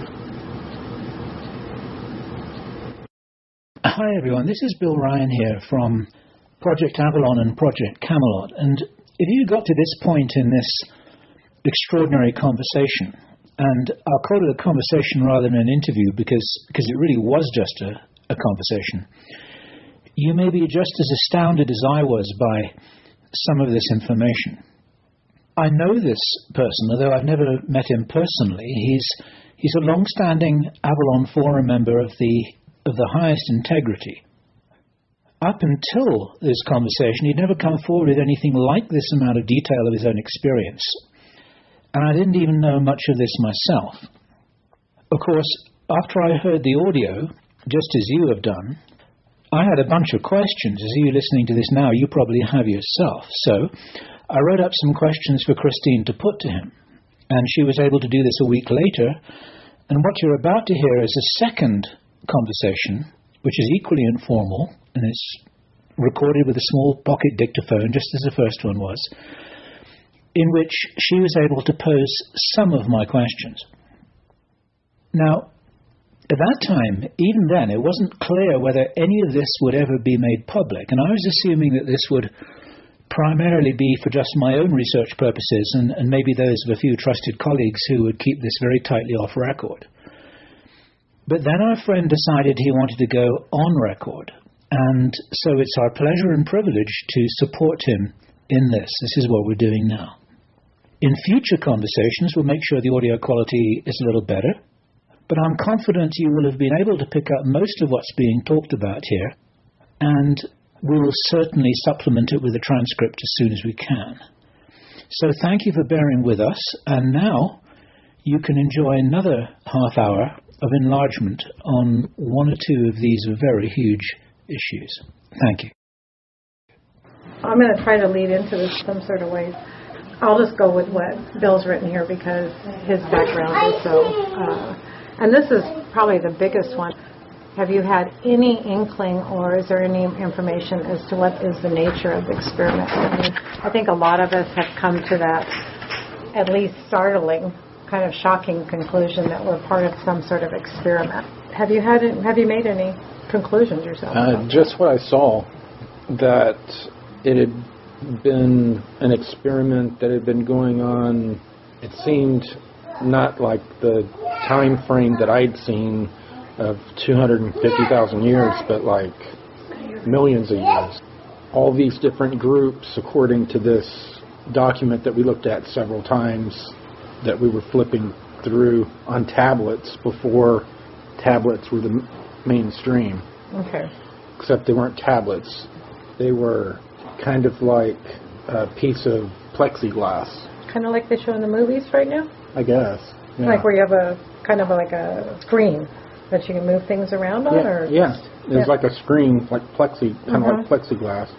If you'd hold it, you could see your fingertips through it until it became opaque or whatever with a page.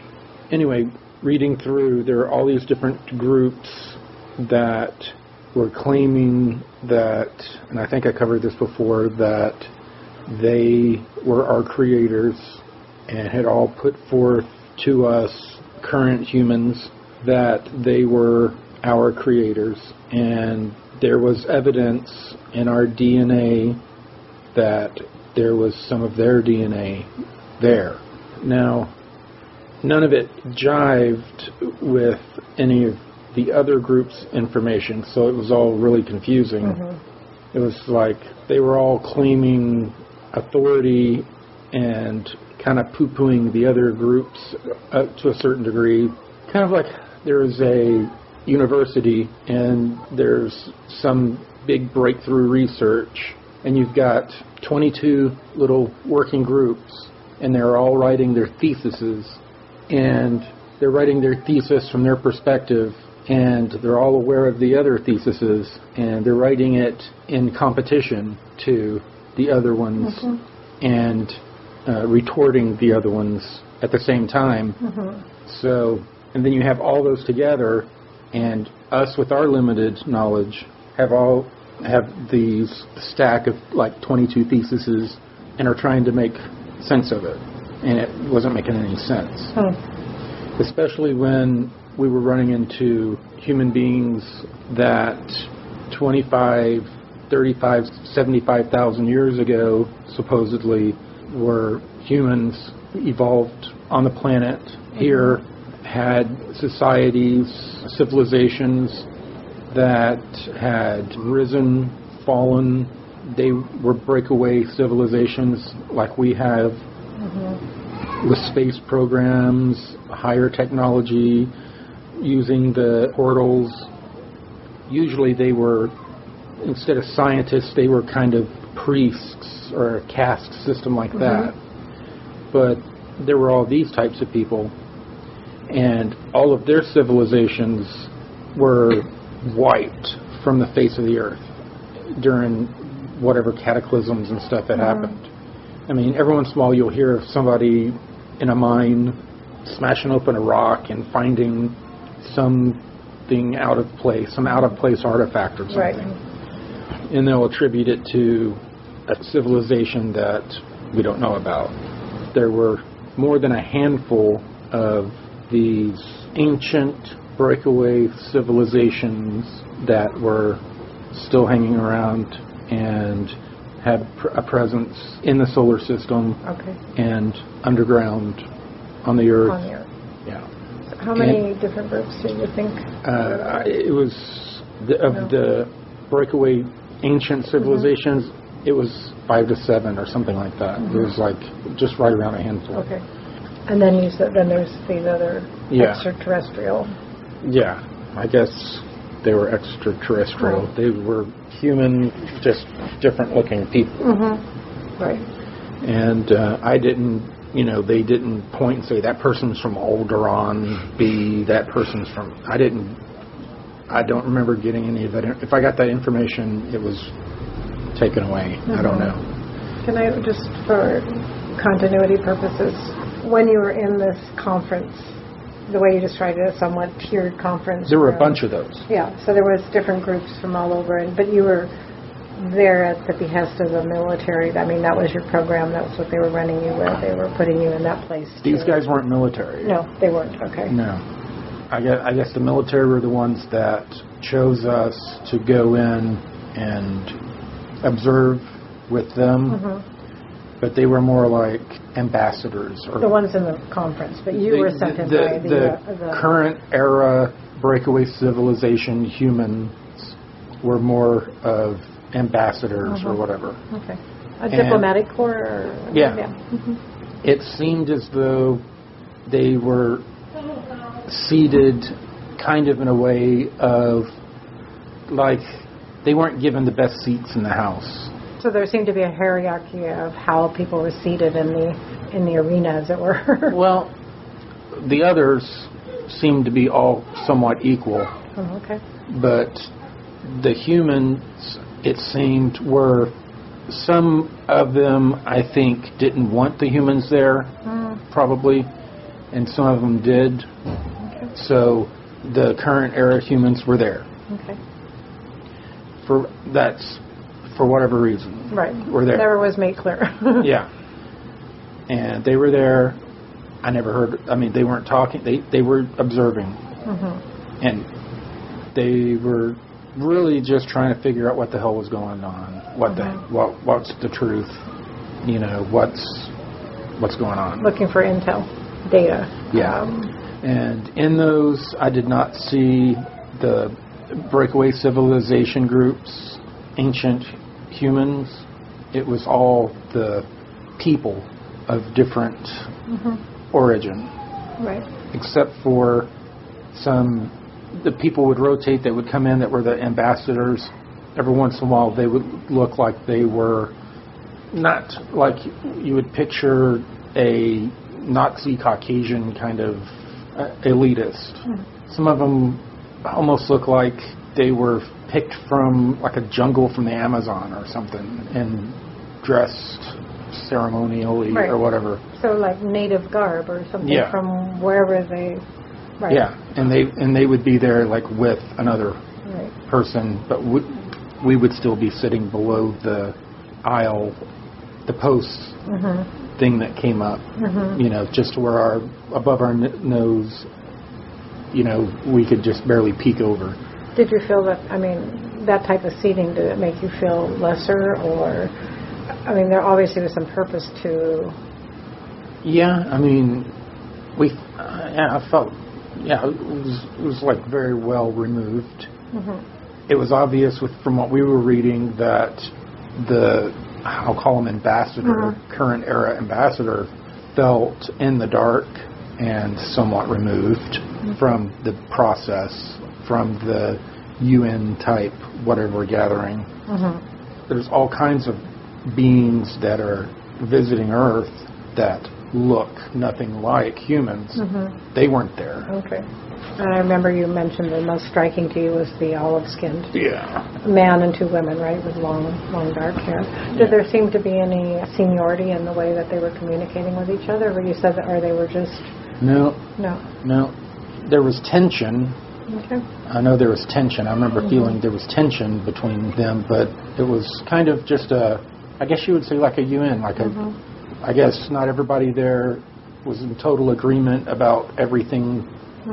Did you get the sense that, because I'm just like doing my own thing too, of that, because we talk about this experiment and we're human resources, because you mentioned that earlier too, where at some level we're just viewed as a resource, like cattle, like that. That was very much how I felt we were kind of looked at, like inviting the... Okay, interesting. Kind of. So they might have been even trying to determine who had more ownership?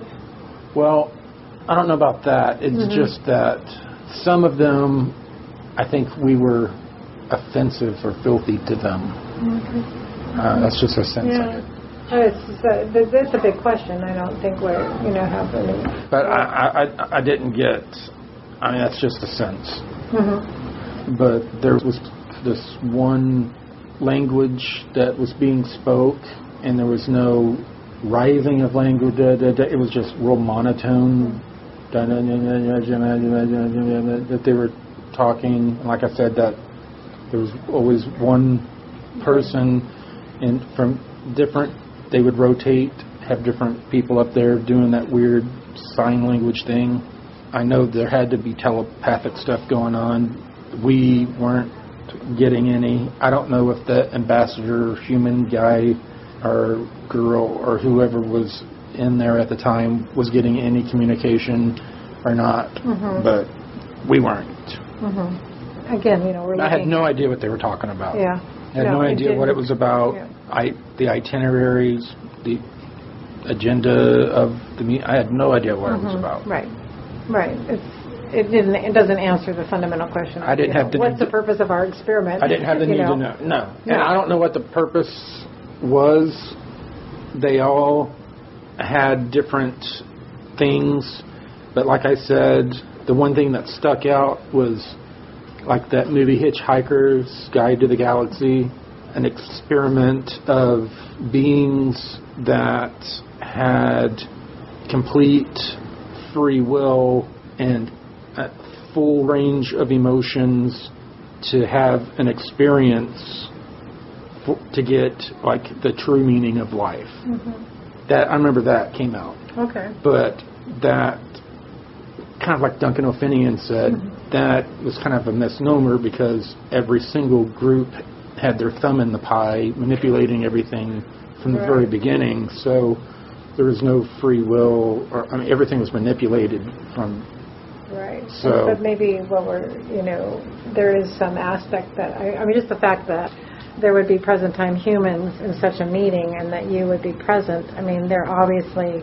It wasn't random that you would have been there. In other words, they probably were looking for specific characteristics, and I know you were trained to pick up information and be downloaded. But and I think they were wanting to know why some of us were there. I guess part of the humans being there was to see how we were reacting to all of that. As part of the same experiment. As the same experiment, yeah. Right. And like you said, clear manipulations, clear genetic encoding, they seem to have some sort of finger in the pie. But I didn't feel like everyone was staring at us No. like we're under a microscope or anything. No. I just felt like they were pretty much ignoring us doing their own thing, and we just happened to be there like flies on a wall. Right. Yeah. But you were there. Nonetheless, you were there. Yeah. And that itself probably says as much as probably can be drawn from that in a way. Yeah. It's the fact that you were there. Maybe somebody not as close to it as I was can draw some conclusions from it. Well, I don't know. You know yourself, just to give you a little feedback on what I've heard from you talking to me, is that you were actually programmed to pick up a lot of information, and later it was basically taken out of you and then you were wiped. So you really don't have any way of knowing exactly, but you must have been chosen to be picking up a wide range of data and information. How that got used by the present-day humans, of course, is not right now present, but the fact that you were there. And there were two others that probably had different abilities that were doing different things. Yeah. So that's one thing I've noticed in our group workings, that when we triangulate information, when we've got three in a field, you get a much completer picture. Triangulation is one of the bases of most military operations. Yes. Well, there you go. Yeah, it's just we're learning from what we're remembering. That's how I see it. So, in a lot of our minds.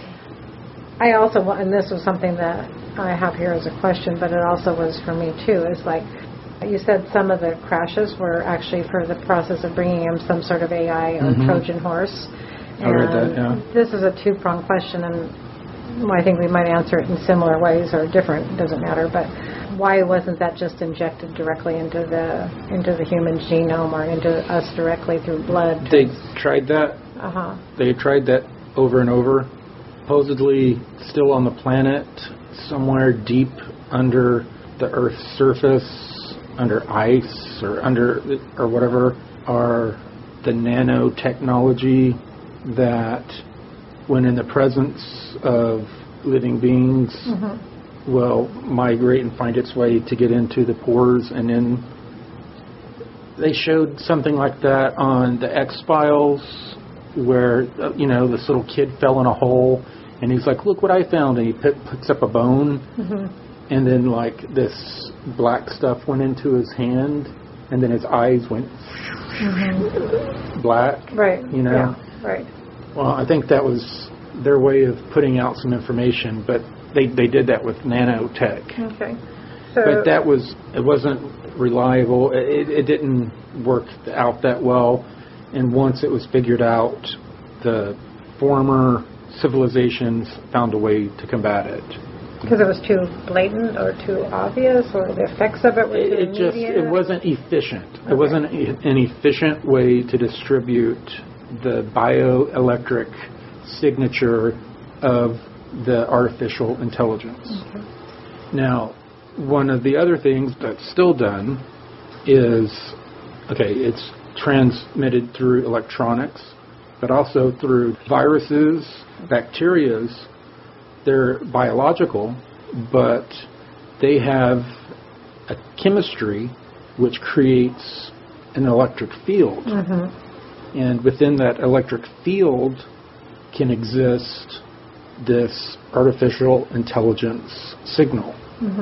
And as the biological virus or whatever spreads from human to human, it can also spread to AI. But to what end?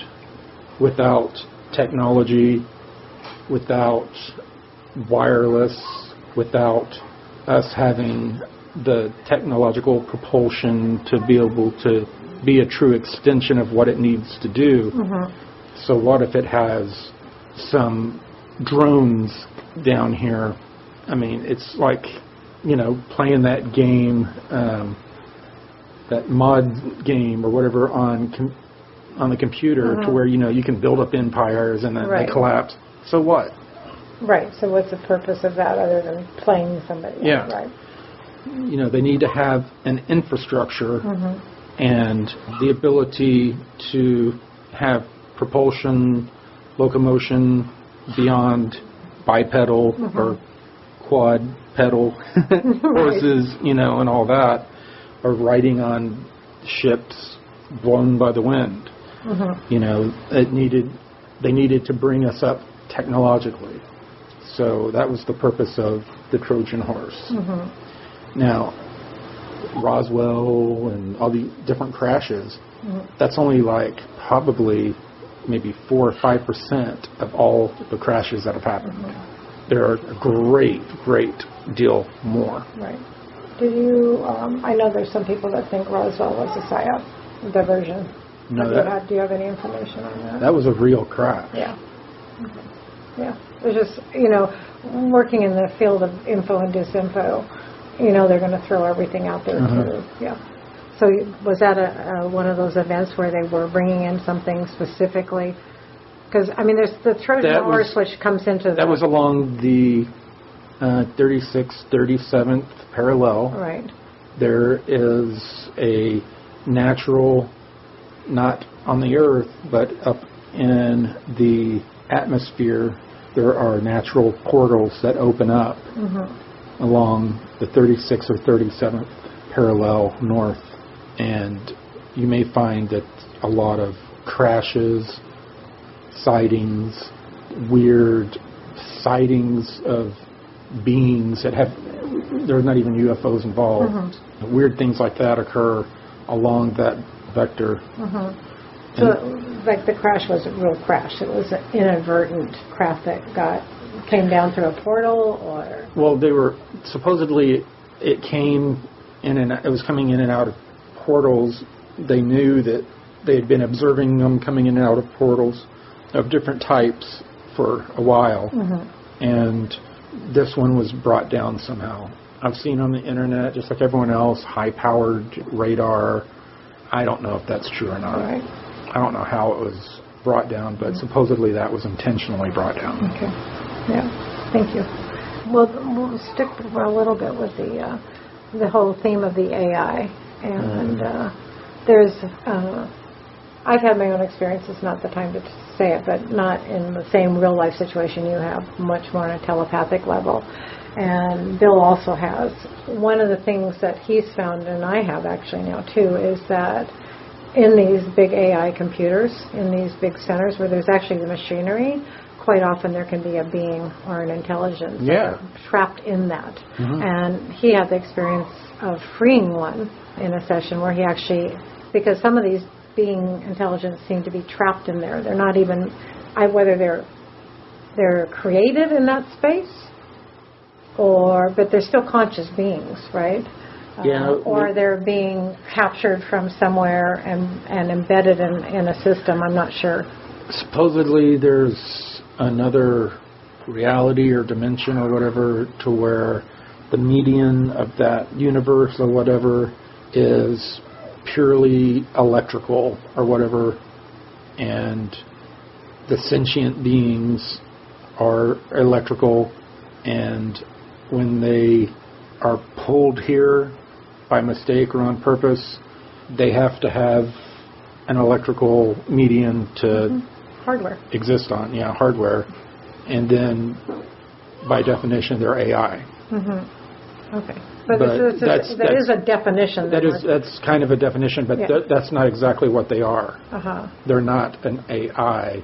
They're not an artificial intelligence. They're an intelligence. They're an intelligence that's captured in an artificial medium. In an artificial environment. Yeah. But their home environment is they talk about the electric universe and all that kind of stuff. Another reality that is their natural environment. Right.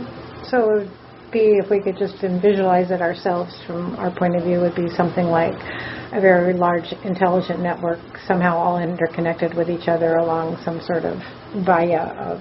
I guess that's all the information I have. Did you get that from something you saw in a visionary state or something that you got from Intel? No, of all of the stuff they talked about AIs and stuff. Is what?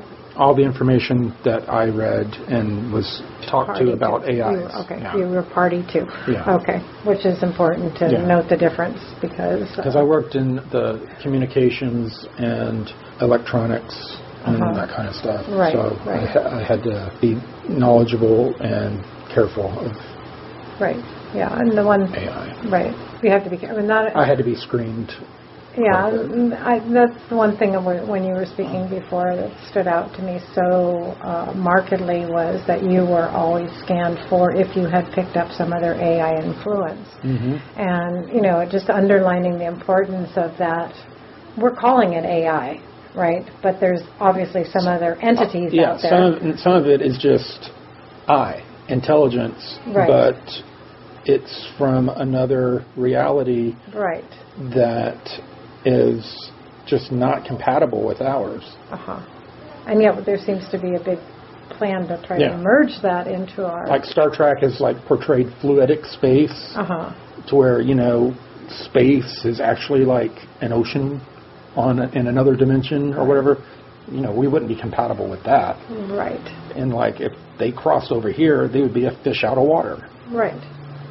That's one way to picture it, and they need a pond or some water to jump into. If we have an invading force, a computer would be their pond. If we had an invading force on this Earth sphere, it would need to recreate its own natural environment so it could subsist here. Yes. And I think that's a lot of... that is the AI network, most likely that.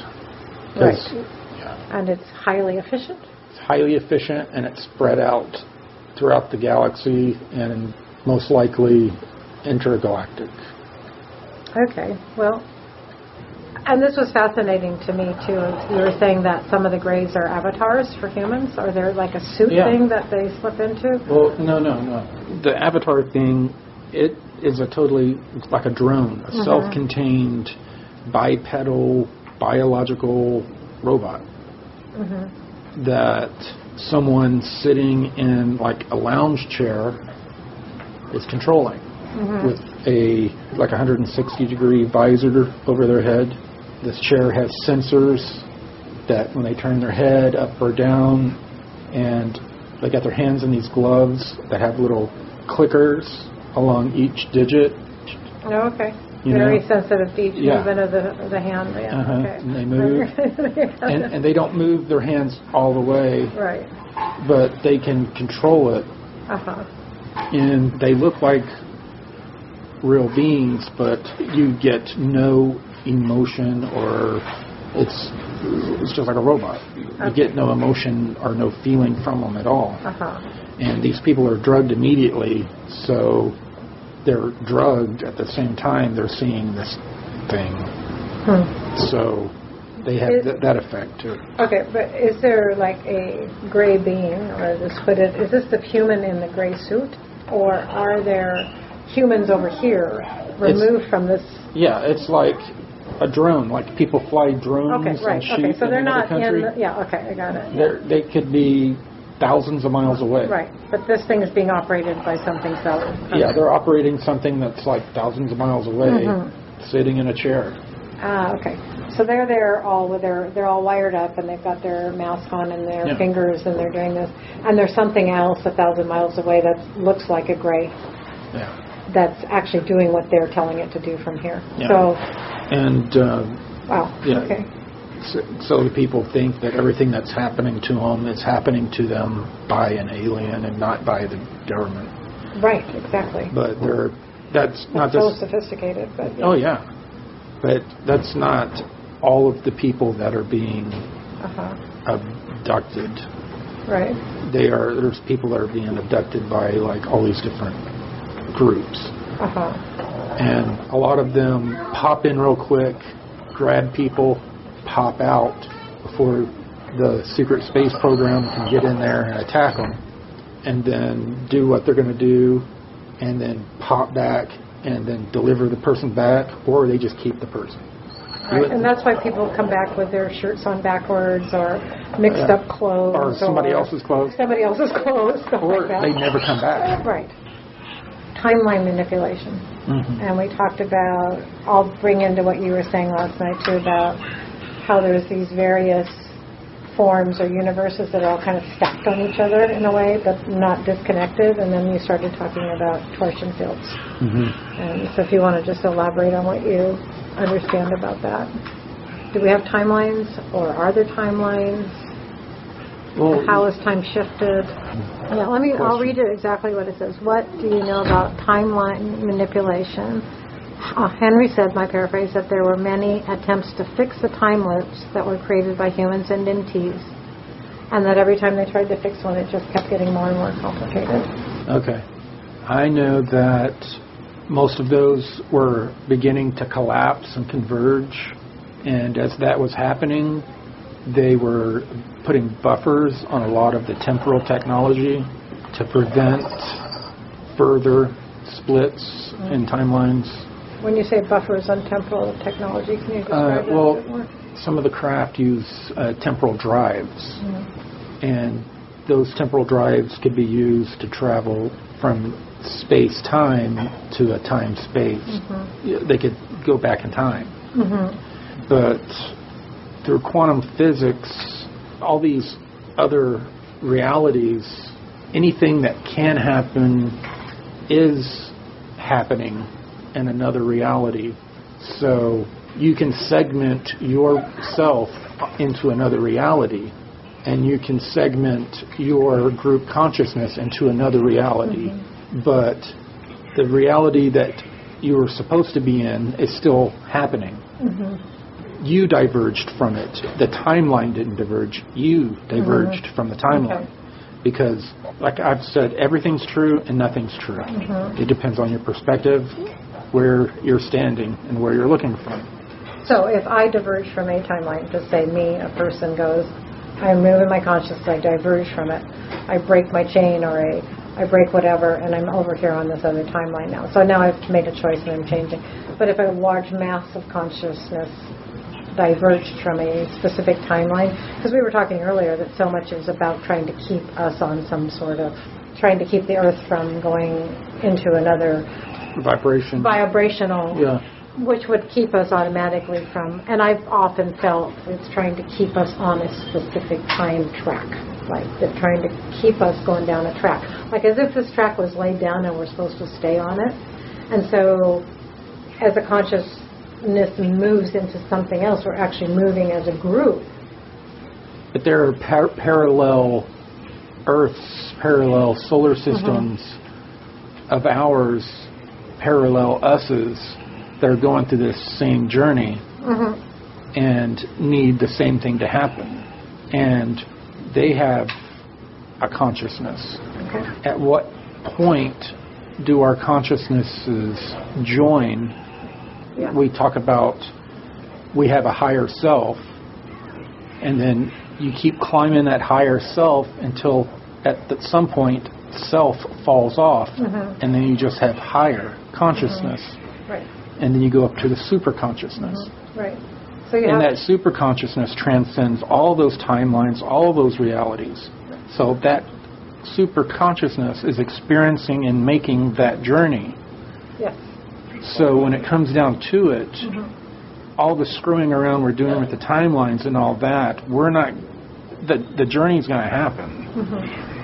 Yeah, there's realities where it, well, everything goes to hell and all that. And if we want to experience that, we will.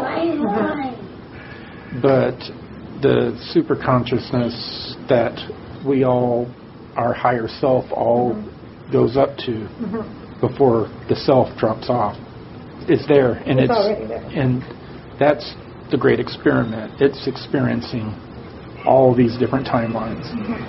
Yeah. So when it comes down to it, our self, forget our higher self, it's only significant to us. It's interesting because as you're saying that, I'm seeing that the self, the true self, not the ego self, not the manufactured self, not even the experiential self, even though we've had these massive amounts of experience through time and space, and who knows how long conscious you or I have been experiencing, that everything feels like it's collapsing. And I feel time is, in a certain way, the structures of it are collapsing down to one single point. To a singularity. Of a consciousness. And at that point, the same consciousness that split itself up into a trillion pieces is now converging again. Right. And when that happens, something else happens after that. And that's where I feel like it's going to go for a new experience. Exactly. Right, exactly. But I guess the whole experiment in my mind, if I can just put it on a metaphysical plane, is that we've done this experiment. You know, it's been over and over. Over and over. Expand, contract, expand, contract. And we're at a point where it's a potential for us to have a really different type of experience that is beyond anything we actually even have known before. So we do have to bring all the timelines together and all the memories and all the everything back together. So and that is super consciousness. Yeah, and from what they've been seeing, that's just occurring on its own. Right. Well, so we get to go for the ride, or we don't get to go for the ride. Yeah. You know? The more we were trying to converge and make timelines go together, the more we were screwing it up. Yeah. It's like it was elastic. It was just leave it alone, and it's just bringing itself back. Isn't that